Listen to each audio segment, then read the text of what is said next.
प्रश्न नंबर 326, गद्य नंबर 804। असुचि भावना। सूची शब्द का सामान्य अर्थ है पवित्रता और आ लगने से अपवित्रता।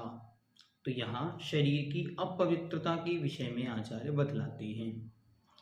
शरीरम इदम अत्यंत असुचि योनि शुक्र शोणित असुचि संवर्धितम अवस्करवत असुचि भाजनत्वंग मात्र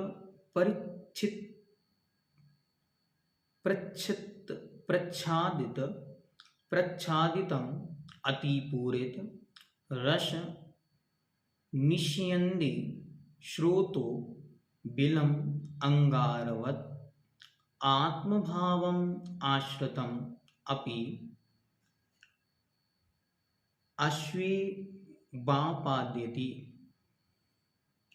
कहते हैं कि शरीरम इदम अत्यंत असुचि। ये शरीर कैसा है? अत्यंत अपवित्र है। यह शरीर अत्यंत अपवित्र असुचि योनि, यह असुचि पदार्थ की योनि है। योनि अर्थात उत्पत्ति स्थान है। अपवित्रता यहाँ से बहती है, अपवित्रता यहाँ से उत्पन्न होती है। इसी मल द्वार के रूप में कहा गया। शुक्र शोणित असुचि संवर्धितम अवस्करवत असुचि भाजनत्व मात्र परिच्छादितम अति पूरित रसस्यन्दि श्रोतो बिलम अंगारवत। कहते हैं ये शुक्र और श्रोणित रूप असुचि पदार्थों से संवर्धित वृद्धि को प्राप्त हुआ है। यह कैसा है? तो यह शुक्र और श्रोणित, वीर्य और रज जिसे हम कहते हैं, उसके माध्यम से यह अपवित्रता की वृद्धि हुई है या बना हुआ है। यह कैसा है? तो कहते हैं यह शौच की ग्रह के समान असुचि पदार्थ का भाजन है, स्थान है। उससे यह एक प्रकार से बना हुआ है। जैसे मल से भरा हुआ घड़ा है, वह ऊपर से भले ही कितना चमक रहा हो, पवित्र किया गया हो, लेकिन अंतरंग में मल ही भरा है। वैसे ही इस देह की स्थिति जाननी चाहिए। त्वं मात्र परिच्छेदम, यह त्वचा मात्र से आच्छादित है, ढका हुआ है। ऊपर यह त्वचा है जिसके कारण ये बड़ा सुंदर दिखाई पड़ रहा है। यदि कभी किसी को पाप कर्म के उदय में कोई तेल आदि यहाँ गिर जाए या गर्म पानी गिर जाए, फिर उसके बाद जो यहाँ की स्थिति होती है वह बड़ी घिनकारी होती है। उससे स्पष्ट ये समझ आता है कि अंतरंग की स्थिति है क्या।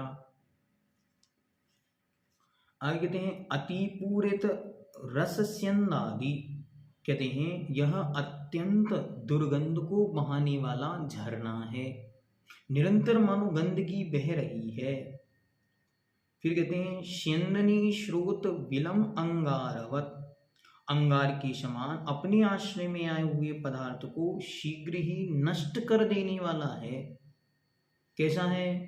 तो कहते हैं यह जो कुछ भी खाया जाए या अपने आश्रित लाया जाए, उन सबको नष्ट कर देने वाला है। जैसे माला है या अन्य कोई सुंदर सामग्री है, इसके संपर्क में आए या इससे जुड़े तो वह नाश को प्राप्त हो जाती है।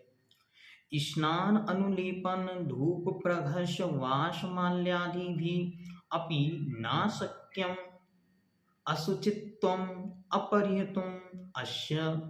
और इसकी असुचिता अपवित्रता को दूर करने में कोई भी शक्य नहीं है।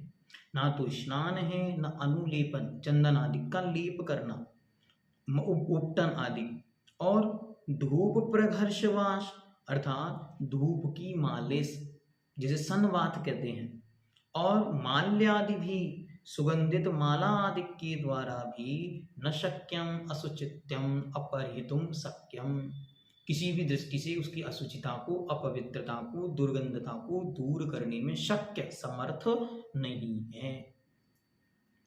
सम्यक दर्शनादि सम्यक दर्शनादि पुनर्भाव्यमानं जीवस्य अत्यंतिकी शुद्धिम आविर्भावयति तत्वतः भावनम असुचित्व अनुपेक्षा। और कहते हैं अच्छी तरह सम्यक दर्शन आदि की भावना से भाया गया, ये सम्यक दर्शन आदि भावना को लिए हुए जीव अत्यंत शुद्धि को प्रकट करते हैं। उन जीवों के ही, जैसे आपको पंक्ति याद हो, स्वभाव तो शुचौकाये रत्नात्रय पवित्रते।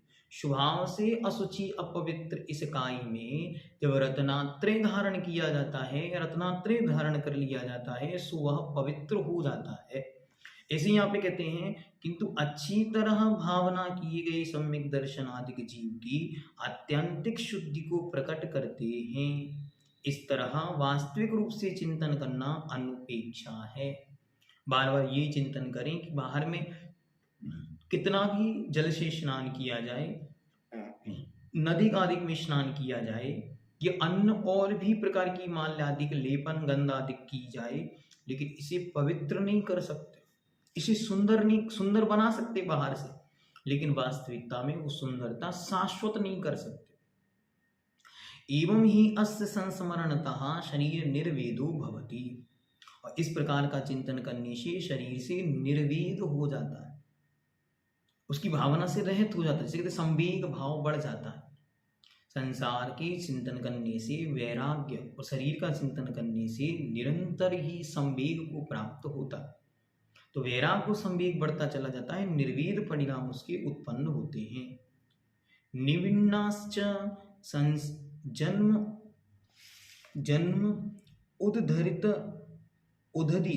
उदधि तरणाय चित्तम समाधत्ते। वो कहते हैं निर्विण्ण होकर, इन सबसे दूर हटकर जन्म उदधि अर्थात संसार रूपी समुद्र को तरने के लिए चित्तम समाधत्ते, चित्त को लगाता है। इसे अच्छी तरह समझ में आ गया। अब उसे समझ में आ जाता है कि भैया बाहर में शरीर के साथ कुछ भी किया जाए, उसकी अपवित्रता दूर नहीं हो सकती। कितनी भी प्रकार का कार्य उसके साथ किया जाए, लेकिन वह अपवित्रता मिटती नहीं। सागर के जल सो शुचिकीनी तो भी शुद्ध न होई।